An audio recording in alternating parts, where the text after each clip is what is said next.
when ultimately I went to court and it made the national papers, and people rang me up after seeing the piece in the paper, and I realised it wasn't me, it wasn't just me, then it just makes you so angry that, you know, they literally gaslit me for about 3 years. The Federation were in bed with Post Office from day one.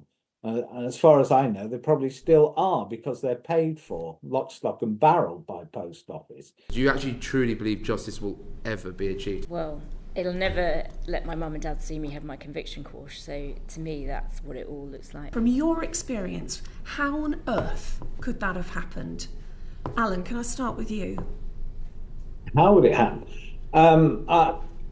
I really think it was because of Post Office. I mean, when you take on a sub-post office, you actually invest a large amount of money in that business. And as happened in my case, when they fell out with me, they walked off with that amount of money. And I think a lot of people feel there's a financial gun held to their head if they start kicking off or start raising too many problems with Post Office. And cases like mine, cases like Lee's, I mean, these become reasonably high profile in the area, and Post Office like to push them through, or they used to like to push them through, I don't know if they still do, as examples, as warnings to others to keep your head down and do as you're told. What about you, Jen? I was the opposite. They convinced me that it was all my fault, and I wasn't tech savvy at all back 20 years ago, and yeah, they convinced me it was my fault. And that kind of, it was before the days of social media, so you felt like I really was alone, and I thought I must have pressed something and reversed something that then doubled the next day, and yeah, I just thought I'd made a hash of it. But when ultimately I went to court and it made the national papers, and people rang me up after seeing the piece in the paper, and I realised it wasn't me, it wasn't just me, then it just makes you so angry that, you know, they literally gaslit me for about 3 years, that, you know, and turned me, well, not into a basket case, but pretty much. And then that lit a fire. And yeah, thank goodness we had the publicity because we joined up. But, you know, it's wrong, but it's taken this long and this much money to get to where we are today. And, you know, I know a lot of the group, and they are literally falling apart, waiting for the end of this to be able to put it behind them. The Justice for Sub-postmasters Alliance has obviously done some absolutely extraordinary work in convening those affected, supporting them and seeking justice. But I'm interested to know your role, your view of the role of the National Federation of Sub-postmasters within this, as surely there's alarm bells that should have been going on there, and an expectation from their members that they would get support that didn't materialise. Do you think an independent trade union could have made a difference here? If I could start with you, Alan. Oh yeah, I mean, the Federation were in bed with Post Office from day one. And as far as I know, they probably still are, because they're paid for lock, stock and barrel by Post Office. And it should be entirely independent. It really has to be. I mean, it's utter madness. They've refused to support any sub-postmaster in any legal action against Post Office. In fact, I believe it was it's incorporated into their charter that they were not allowed to act against Post Office, otherwise they'd lose their funding. Joe? Yeah, well, the only advice I got from them when I rang them up, when I knew they were, I rang them up to arrange an audit. They said, well, we'll arrange the audit. You just go find yourself a good criminal lawyer. And that was the only help I got from them. There was no question of where's the money gone, you know, could it be this, could it be that? They just said, you go find yourself a lawyer. I mean, they knew it was inevitable, you know, why didn't they stick up for me? So yeah, they are in bed with the Post Office, unfortunately. And Justice Fraser's judgment bears that out. And so do you believe that they share some of the culpability for what's happened? Yeah, I mean, they had our membership fees. You to work out that this was a widespread issue? They must have known. But it will come out of the inquiry.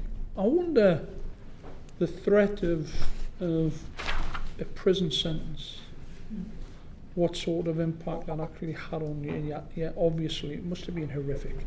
Yeah. It really must have been horrific. I wonder if you could explain to the committee, you know, when you were actually on the helpline trying to seek advice from the post office, and you actually had your computer in front of you, and they were explaining how to remedy the issue, and then your deficit it doubled, I believe, in front of your eyes. Can you explain to the committee how we actually felt at that precise moment of time? I mean, at the time I felt helpless. When they told me I was the only one that was having problems, I just presumed it was me, because, you know, I didn't know any better. And I always thought they said reverse this and reverse that, and I thought, oh, it'll all sort itself out. But it didn't, and it's, you know, they kept my wages, and then I remortgaged and put money in, and because I had such a long lease on the shop, I knew if they sacked, because they said they'll sack me, and then I thought, well, the whole thing will collapse, and I felt I had no choice but to run with it and keep putting money in. Absolutely desperate situation. And I mean, the reports, and many of them might be exaggerated, I'm not sure, say that you remortgaged, you borrowed money off your parents, etc. What a horrendous situation to find yourself in, and you eventually repaid the money back to the post office. Have you any idea where that money went? No, I've heard it goes into the suspense account, and then eventually gets hoovered into profit and loss. But how would you feel, Ms. Hamilton, if you thought that your money was put into the post office accounts, and the profits from that account went to dividend holders, whilst you were suffering the way you were, and potentially some top executives in the post office received some of your money in terms of bonuses? Ironic, isn't it? How would that actually make you feel, honestly? Yeah, well, it's sickening, really, to be honest. The fact that we were shouting so loud at one point, and everything was known, and yet our money was just being played with, you know, because they looked profitable at one point, and it was our money. Basically, the huge question is, can a figure ever be calculated which will fully redress the situation that individual sub-postmasters found themselves in? It's been really interesting already this morning, Alan, to see that potentially spouses of victims, children, family members in no way will be compensated as a result of that. How do we actually calculate the correct type of compensation for each individual involved? You'll never get it exactly right, but I mean, this is something I've been after for a while, that where there has been health or mental issues in the family along the way, they need to be assessed as part of this scheme, and it needs to be transparent, and it needs to be consistent across the whole board as well, because at present it's not included in a sub-postmaster's claim. I mean, and I think when I've raised this in the past, government have said, oh, well, we do consider it when we're working it out, but it's not structured, it's not transparent, and it needs to be introduced. And as far as the GLO scheme goes, I think it probably affects maybe a fifth or a sixth of all the claimants, maybe more, but it's around that sort of figure. But I mean, you're right. This financial redress will never put things back for people. But this is money. This is something in which I get annoyed about when people call it compensation. This is money that they are due. This is money to put them back into a position that they would have been in had Post Office not done what it did to them. So it's not really compensation, which is why I keep calling it financial redress. Sorry. I think what you're saying basically, just to conclude, a lot of the money in the first place was yours anyway, and you're just getting it back. Is that fair to say? That's certainly a part of it, but it's also the loss, as has been discussed before, it's the loss of the earnings that they've got. It's the loss of their investment in there. You know, it's all this that they would have had in the future. On the 17th of December, Lord Arbuthnot held an adjournment Westminster Hall debate, and then on the 29th of June 2015, Andrew Bridgen held a Westminster Hall debate. Both of them identified that the Horizon scheme could be remotely accessed. Both of them identified the fact there were bugs in the system. And then, according to my timeline, both in 2014, the second site report response from the Post Office maintains remote access to Horizon branch accounts is impossible. Then again in 2017, the Post Office admits in court the previous assertions that remote access to Horizon branch accounts was impossible. How do you respond to that when you were 3, 4, 5, 6, 7 years right, calling out the fact that remote access was possible?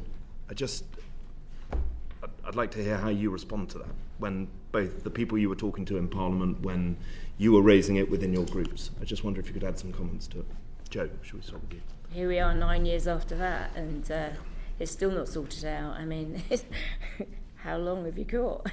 It's shocking that it's taken this long and cost this much money just for something that we've been banging on about for years. Mr. Bates. Yeah, I mean, we've always known that we were right.